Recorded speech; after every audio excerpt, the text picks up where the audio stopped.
सबसे पहले इस वीडियो को लाइक करें और मजीद वीडियोस के लिए हमारा YouTube चैनल सब्सक्राइब करें और बेल आइकन पर क्लिक करें।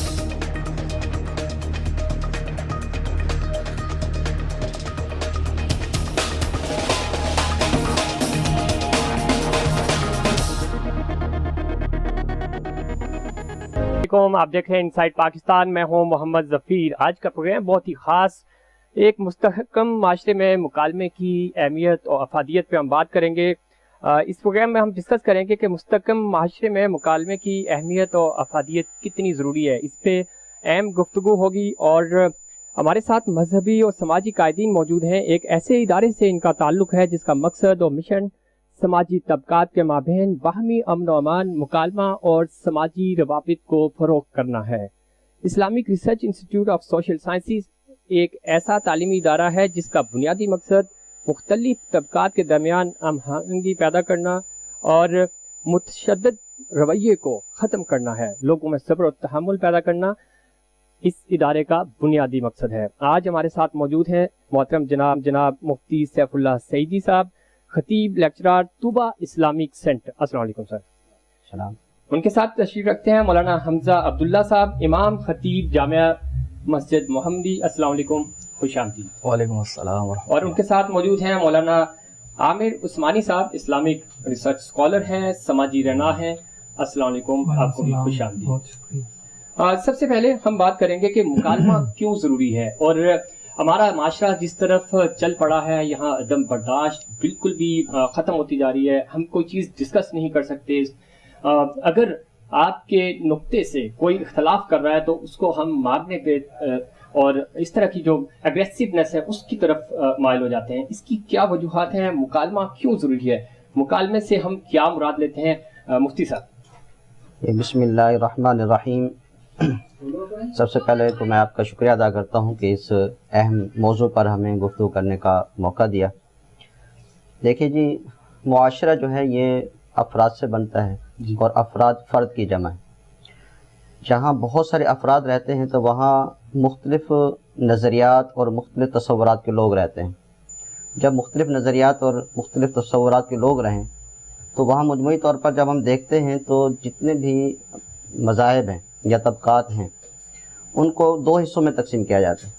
एक तो वो होते हैं जो जिन्हें इंतहा पसंदी कहा जाता है और एक वो होता है कि जिसे हकीकत पसंदी कहा जाता है।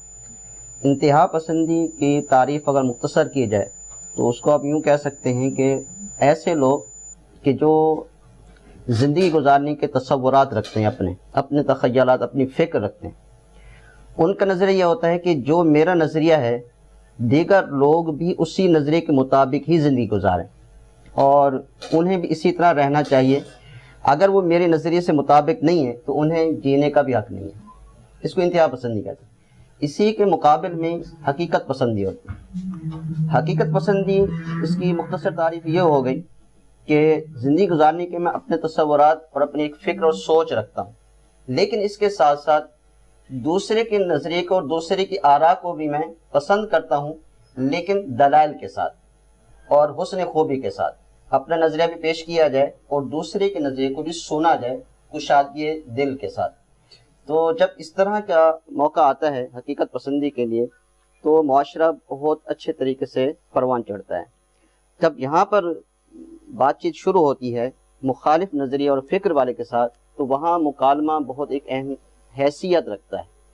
तो मुकालमे में उमूमन यही किया जाता है कि अपनी सोच को, फ़िक्र को और अपने ज़ाविये को सामने वाले के सामने पेश किया जाए और उसकी सोच को तहम्मुल, बुर्दबारी और बर्दाश्त के सुना जाए। बिल्कुल सही कहा आपने कि तहम्मुल से, बुर्दबारी से सुना जाए, समझा जाए, उस पर डिबेट होनी चाहिए, बहस होनी चाहिए ताकि वो मसला जो है वो खुलकर सामने आए और फिर हम हतमी तौर पे उसकी फाइनल एक नतीजे पे पहुंच सके। मौलाना हमजा अब्दुल्ला साहब, आप क्या मुराद लेते हैं मुकालमे से और मुकालमे के लिए जो राय हमवार होनी चाहिए, चाहे वो मदारिस हों, स्कूल्स हों, यूनिवर्सिटीज़ हों, कॉलेजेस हों, मतलब जदीद उलूम हों या हम मजहबी उलूम की बात करें, दोनों तरफ ही हम एक्सट्रीम पोजीशन ले रहे होते हैं अमूमन, ठीक है। तो इसकी क्या वजह है, हम मुकालमे की तरफ कब आए? नहमदुहु व नुसल्ली अला रसूलिहिल करीम, बिस्मिल्लाहिर्रहमानिर रहीम। मैं मुबारकबाद पेश करता हूँ IRISS की पूरी टीम को कि उन्होंने इस अहम मौजू पर यहाँ हमें गुफ्तगू का मौका दिया है।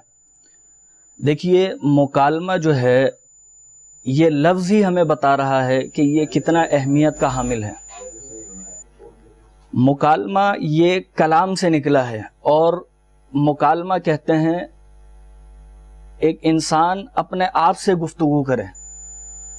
एक इंसान जब कलाम करता है, गुफ्तगू करता है, टॉक करता है, तो जब वो मुकालमे की सूरत इख्तियार करती है वो गुफ्तगू, तो वो गोया इंसान अपने आप से बात कर रहा होता है और सामने वाले की बात को जब वो सुन रहा होता है खुश उसलूबी के साथ, तो उस चीज़ को मुकालमा कहते हैं।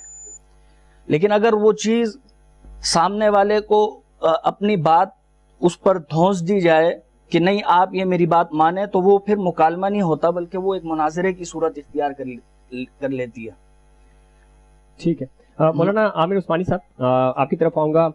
मुकालमे की अहमियत और अफादियत क्यों ज़रूरी है? सबसे पहले तो सफीर भाई आपका शुक्रिया, Islamic research institute of social sciences का शुक्रिया कि जिन्होंने इंतहाई अहम मौजू पर आज हमें यहाँ बात करने का मौका दिया। और आपका सवाल भी बहुत अहम है कि मुकालमा की अफादियत क्या है और मुकालमा क्यों ज़रूरी है। तो सर, इसमें मैं बात यहाँ से शुरू करूँगा कि हमारे इस समाज में, इस सोसाइटी में और इस माशरे में मुख्तलिफ नज़रियात के लोग बसते हैं। मेरा नज़रिया कुछ और है, इनका कुछ और है, उनका कुछ और है। मेरा बैकग्राउंड कुछ और, इनका कुछ और। तो हर बैकग्राउंड के लोग, हर नज़रिए के लोग और हर पस मंज़र के लोग इस माशरे में पाए जाते हैं। मेरा जो नज़रिया है वो सामने वाले का नहीं है, उसका जो है वो मेरा नहीं है।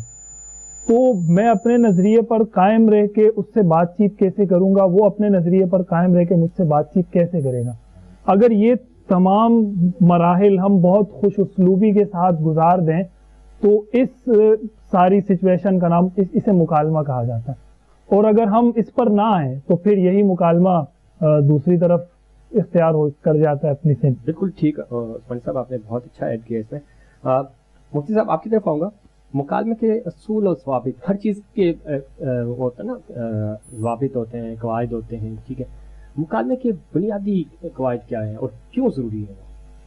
कि मुकालमा ज़रूरी तो इसलिए क्योंकि मैंने पहले बताया है कि एक माशरे को बेहतरीन सिमत में ले जाने के लिए और माशरे के अंदर एक अमन और सुकून लाने के लिए मुकालमे की अपनी एक अहमियत और इफादियत है। अब रहा मुकालमे को उसूल, तो मुकालमे को उसूल, बुनियादी जो उसूल हैं वो ये हैं कि आप जब अपना नज़रिया पेश करें तो सबसे पहले तहम्मुल के साथ अपना नज़रिया पेश करें। जब आपने अपना नज़रिया पेश कर लिया, अब ज़ाहिर सी बात है सामने वाले का भी एक नज़रिया, एक फिक्स सोच होगी। जब वो अपना नज़रिया हमारे सामने रखे तो हमें चाहिए कि हम तहम्मुल के साथ और बर्दाश्त के साथ उसकी पूरी सोच और फिक्र को सुने। ठीक है। और उसकी फिक्र और सोच को सुनने के बाद फिर हम अपने नज़रिए पर दलाइल पेश करें। ज़ाहिर सी बात है जब हम दलाइल पेश करेंगे तो सामने वाला भी उस दलाइल को रद्द भी कर सकता है और अपने मौक़िफ़ पर मजबूत दलाइल दे भी सकता है। तो हमारा मिजाज ऐसा होना चाहिए कि अगर हमारे नज़रिए पर जो दलाइल हैं वो कमज़ोर पड़ रहे हैं और सामने वाले के दलाइल मजबूत हैं तो फिर हमें एक्सेप्ट कर लेना चाहिए। ठीक। ऐसा ना हो कि झगड़े और फसाद की तरफ चले जाएं कि हमारा जो दलील थी या एक सोच थी वो कम पड़ रही है और सामने वाली की मजबूत हो रही है। तो तहम्मुल के साथ उसकी सोच को, फिक्र को दलाइल के साथ सुनना चाहिए। ठीक है। और अगर हम दलाइल दे सकते हैं तो आसान तरीके से दलाइल दें, वरना कम से कम ये है कि उनके दलाइल का एहतराम करें।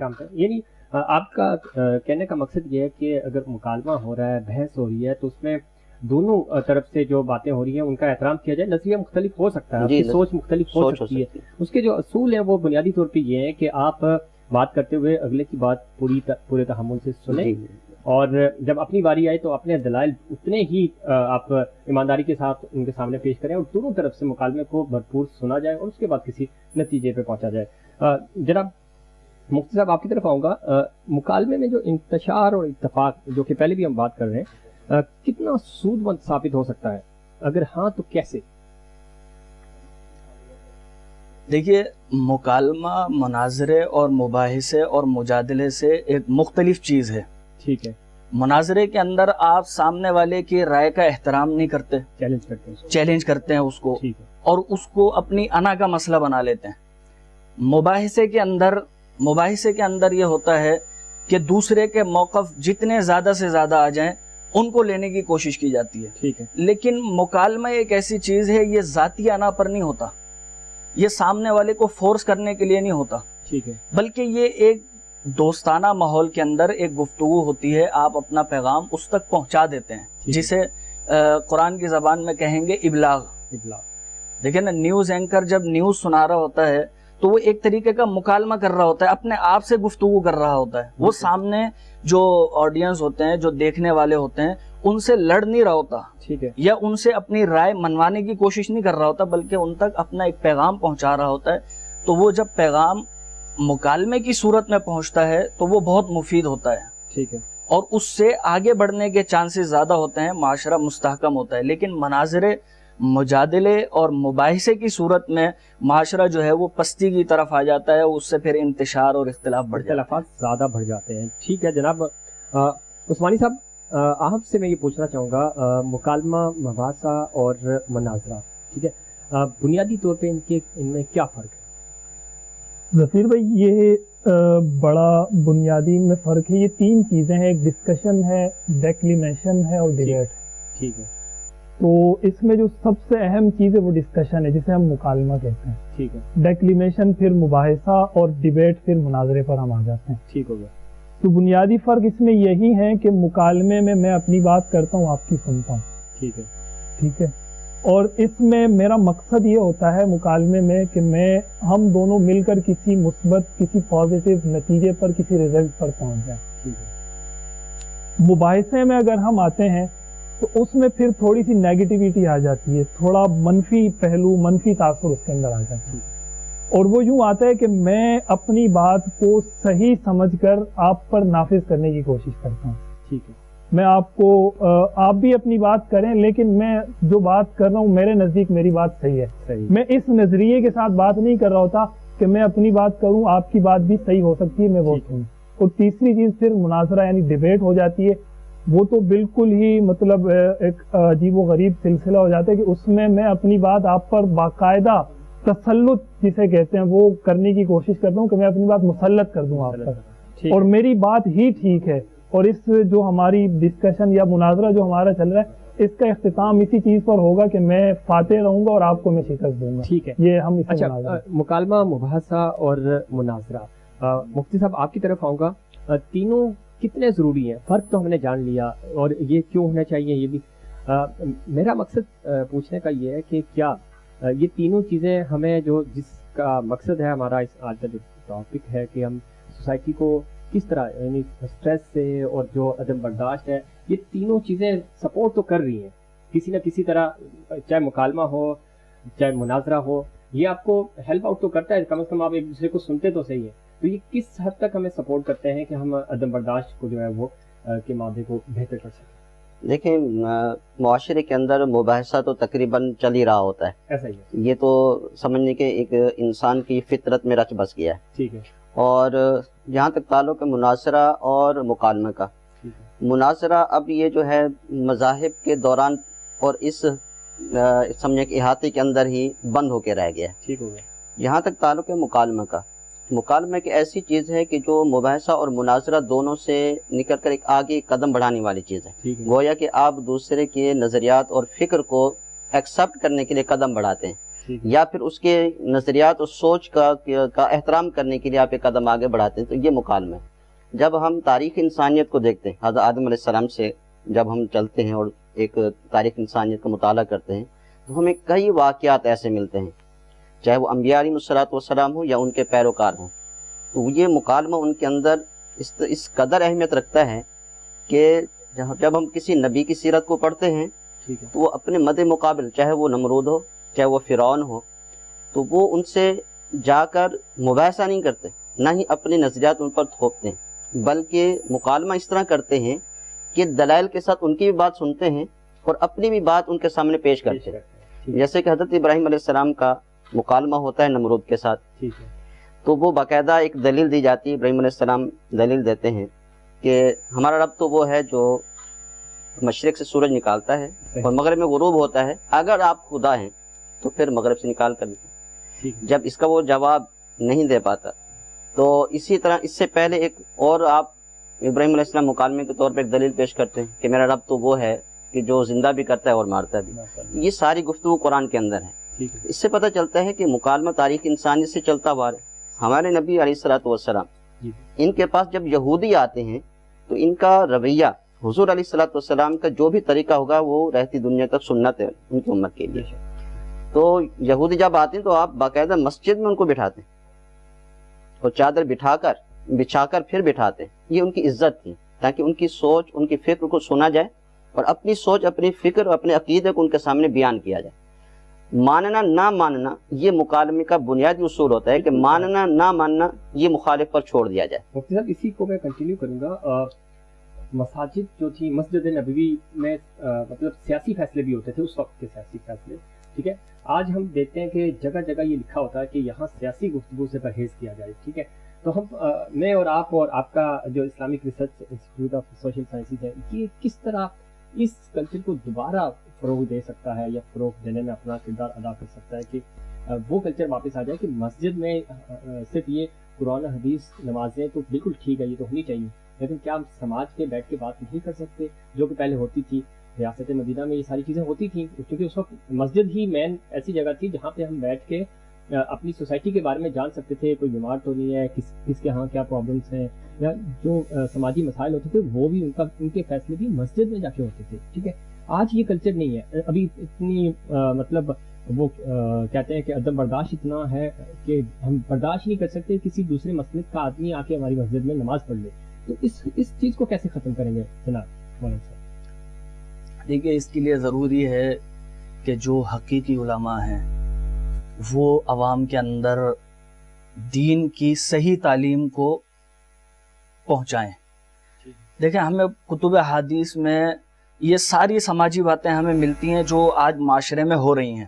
ایک ایک پہلو ہمیں زندگی کا ملتا ہے قرآن اور سنت کی روشنی میں کہ ہمیں مسجد میں کون سی باتیں. لیکن بعض دفعہ ایسا ہوتا ہے کہ وہ افراد جو لا علم ہوتے ہیں یا انہیں کچھ مخصوص معلومات ہوتی ہے, وہ اس معلومات کی بنا پر تمام افراد پر ایک فیصلہ لگا دیتے ہیں کہ مسجد میں یہ باتیں نہیں ہو سکتی. جبکہ جیسے آپ نے کہا کہ مسجد میں فیصلے بھی ہوتے تھے, مسجد میں تجارت کیسے لوگوں کے ساتھ کرنی ہے وہ بھی مسجد میں ہی طے کیے جاتے تھے. مسجد کے اندر پیغمبر علیہ السلام سے ہنسی کی بات بھی کی جاتی تھی, خوشی کی بات بھی کی جاتی تھی. لیکن جب یہ باتیں آپ لوگوں کو بتاتے ہیں تو وہ ایک عجیب سی فیلنگ ان کے اندر آ جاتی ہیں کہ یہ ایک نئی بات کر رہے ہیں. حالانکہ مسجدیں یا مدارس یہ تو لوگوں کو جوڑنے کے لیے ہوتے ہیں, اور جوڑنے کی ظاہر سی بات ہے ہر شخص اپنے شعبے سے وابستہ ہوتا ہے, تو جو بھی جس شعبے سے وابستہ ہوگا وہ اس شعبے سے متعلق گفتگو تو لازمی سی باتیں کرے گا. تو جب وہ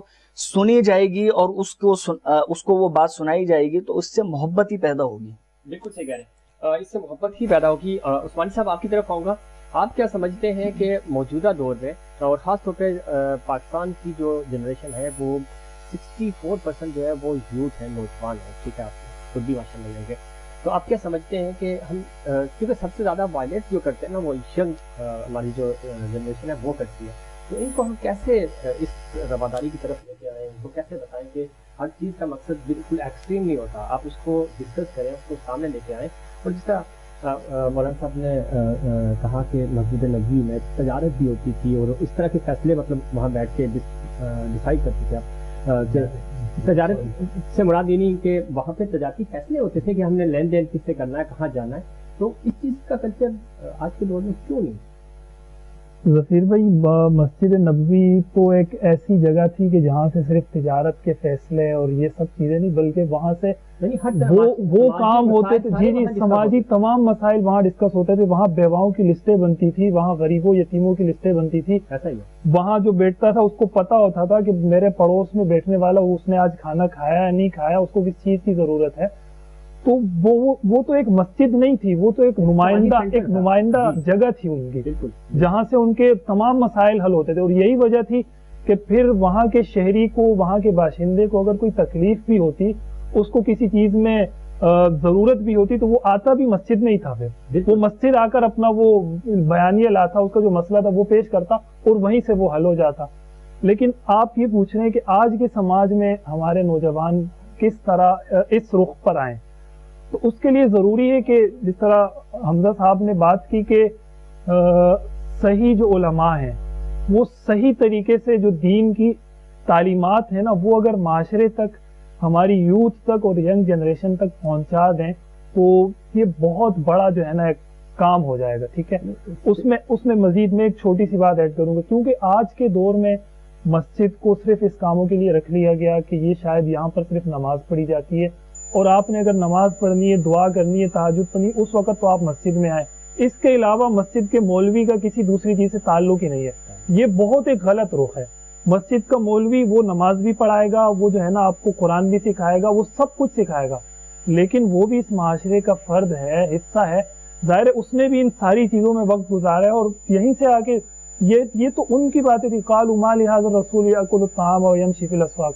ये तो वो लोग कहते थे कि इस रसूल को क्या हो गया, ये तो बाजारों में भी घूमता है और इसको जो है ना खाना पीना भी खाता है, तो क्या मौलवी बाजार में नहीं घूमेगा, क्या वो जो है ना खाना पीना वहां पर जाकर नहीं खाएगा। तो जिस तरह एक आम इंसान की जरूरियात जिंदगी है, इसी तरह मस्जिद में बैठे हुए एक शख्स की भी वही सारी जरूरियात जिंदगी है। तो वो वाकिफ है अपने माशरे, अपने समाज की, लोगों की जिंदगी से। तो अगर वो सही तरीके से वो अब दीन की जो हमारी तालीमात हैं वो यूथ तक, यंग जनरेशन तक पहुंचाएंगे, तो उम्मीद यही है कि इंशाअल्लाह आहिस्ता आहिस्ता ये हमारा नौजवान तबका इस तरफ माइल होता चला जाएगा। उस्मानी साहब ने बहुत खूबसूरत बातें की कि किस तरह हम अपने माशरे को निकालने के लिए मुस्तहकम कर सकते हैं और बेहतर कर सकते हैं। इस पर मज़ीद हम बात करेंगे। हमारे साथ मज़ीद स्कॉलर हमारे साथ मौजूद होंगे, लेकिन उससे पहले एक छोटा सा ब्रेक।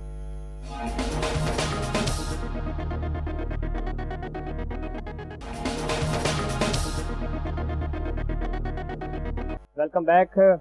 हम बात कर रहे थे मुस्तहकम माशरे में मुकालमे की अहमियत और अफादियत के हवाले से, और इस पर हमारे इस्लामिक रिसर्च स्कॉलर्स जो हैं वो हमारे साथ मौजूद हैं।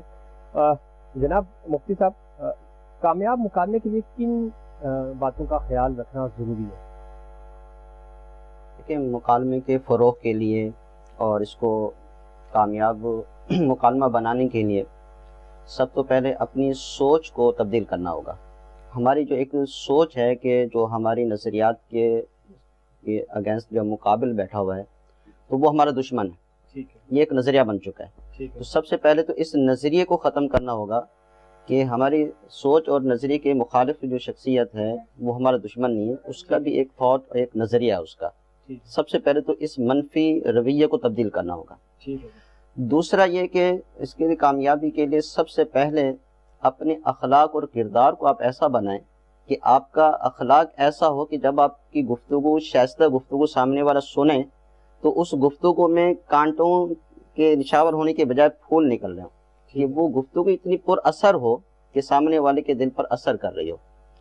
और तीसरा, इसके अंदर जब आप गुफ्तगू करें और मुकालमे के अंदर आप अपना मौक़िफ़ पेश करें तो वो मुदल्लल होना चाहिए। ठीक है। ऐसा ना हो कि आप अपने नज़रिए और सोच को बयान तो कर रहे हैं लेकिन वो तख़य्युलात के अंदर है, सही, हकीकत से उसका कुछ ताल्लुक नहीं। ठीक है। लेकिन जब आप अपने नज़रिए को दलाइल के साथ पेश करेंगे तो वो मुकालमा एक ऐसे उसूलों पर बुनियाद पर खड़ा हो जाएगा कि दोनों तरफ से जब दलाइल आ रहे होते हैं तो फिर बंदा सोचने पर मजबूर हो जाता है कि मेरे पास भी दलाइल है तो सामने वाले के पास भी दलाइल है। अगर मैं रद्द नहीं कर सकता तो कम से कम एहतराम तो कर सकता हूँ।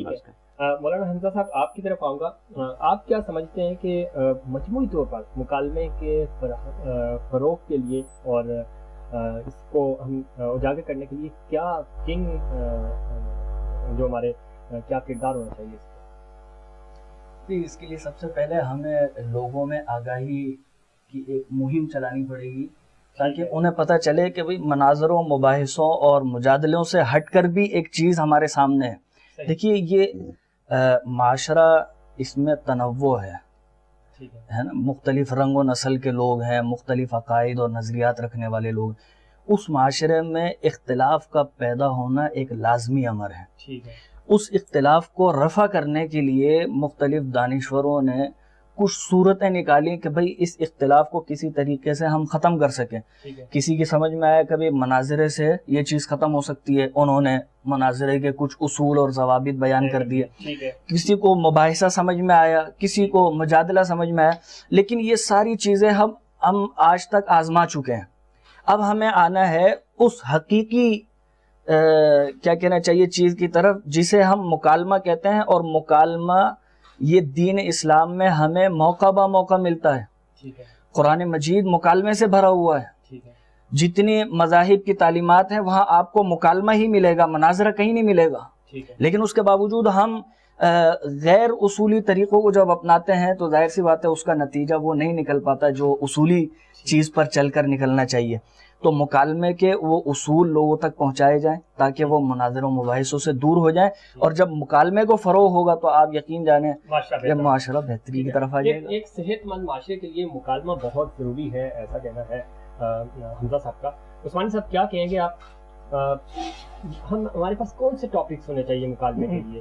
قرآن حدیث کی روشنی میں ہمارے قرآن پاک تو ہمارے پاس ہے ہی ہے، ٹھیک ہے، لیکن ہم تھوڑا سا ڈرتے ہیں مکالمے سے. ویسے تو مکالمہ ہو ہی رہا ہوتا ہے، ہر گفتگو جو ہے وہ ایک مکالمہ ہے، لیکن ہم کسی ایشو کو لے کر، کسی ٹاپک کو، اسپیسیفک ٹاپک کو لے کر جب ہم بیٹھتے ہیں تو وہاں اختلافات اس نوعیت کا ہو جاتا ہے کہ وہ پھر مار داڑ ہو جاتی ہے وہاں پہ.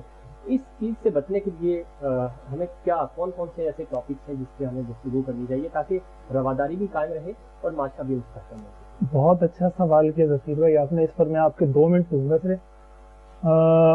اس کے لیے ضروری ہے کہ ہم جن موضوعات پر بات کر رہے ہیں کہ تو بعد میں ہم سلیکٹ کریں گے نا کہ اس میں کیا ہونا چاہیے. جس موضوع پہ میں بات کر رہا ہوں اس موضوع کے متعلق میری تحقیق کتنی ہے، میں کتنا جانتا ہوں. ہمارے اس سماج کا ایک بہت بڑا المیہ یہ ہے اس وقت کہ میں جس موضوع پر بات کر رہا ہوں اس کے بارے میں مجھے کچھ پتہ ہی نہیں ہے. ٹھیک ہے.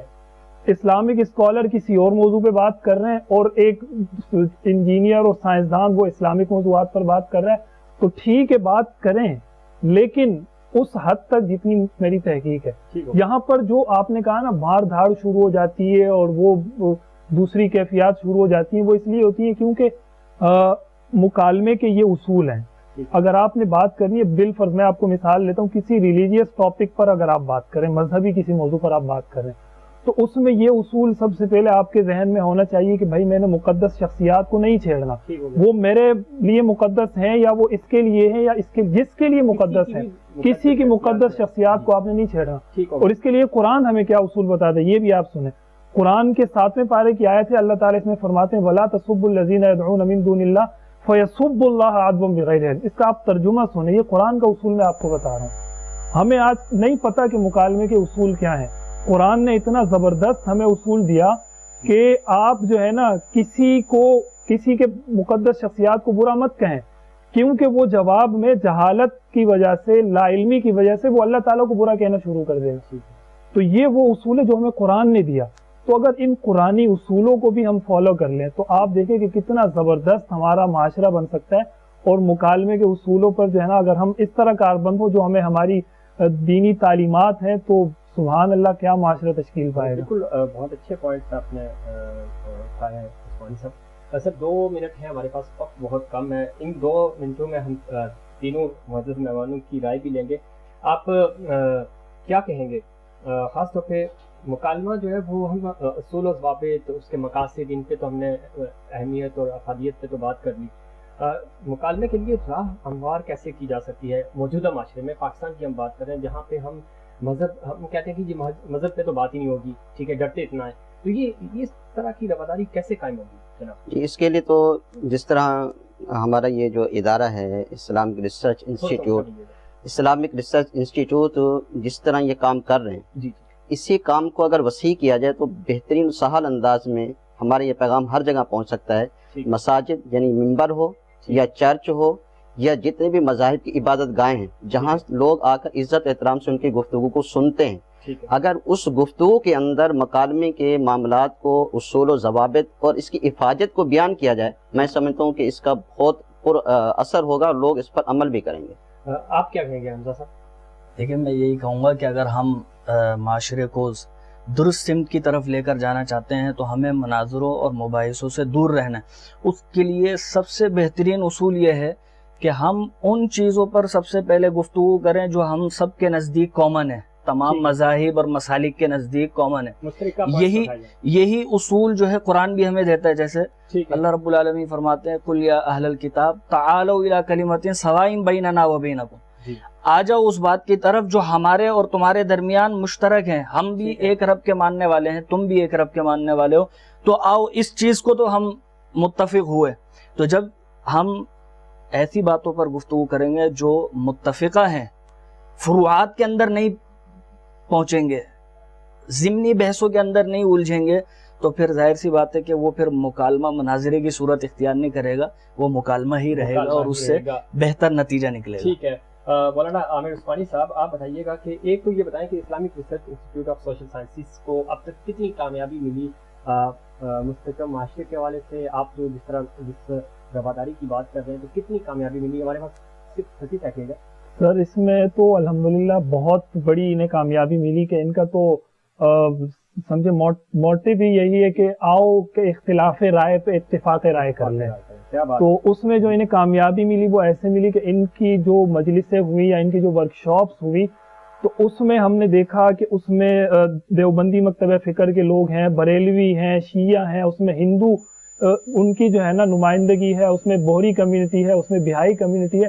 تو آپ کے معاشرے اور سماج میں اس وقت جتنی کمیونٹیز یہاں پر ہم باشندگان پاکستان ہیں اس وقت، ان تمام کو انہوں نے اپنی ورکشاپس میں نمائندگی دی، اور ان کا باہم احترام، آپس میں عزت و احترام کا لہجہ، آپس کی گفتگو، اس کے بعد پھر ان کی واٹس ایپ چیٹس، وہ ساری چیزیں آپ چیک کریں گے تو پھر آپ کو اندازہ ہوگا کہ اسلامک ریسرچ کو کتنی کامیابی ہوئی اپنے انسٹیٹیوٹ آف سوشل سائنسز ماشاءاللہ بہت اچھا کام کر رہا ہے۔ آؤ اختلاف رائے پہ اتفاق رائے کریں، کیا خوبصورت سلوگن ہے۔ بہت شکریہ مفتی سیف صاحب آپ کا، مولانا حمزہ صاحب آپ کا، مولانا عامر عثمانی صاحب آپ کا۔ وقت کی کمی ہے، انشاءاللہ نیکسٹ پروگرام میں پھر ہم آپ کے ساتھ کسی دوسرے موضوع پہ گفتگو کریں گے۔ ناظرین، آج کا انسائٹ پاکستان آپ نے دیکھا، اس پروگرام سے آپ کس حد تک متفق ہیں؟ ہمیں آپ کے فیڈ بیک کا رہے گا انتظار۔ اگلے پروگرام تک مجھے اور انسائٹ پاکستان کی پوری ٹیم کو دیجیے اجازت۔ اللہ نگہبان۔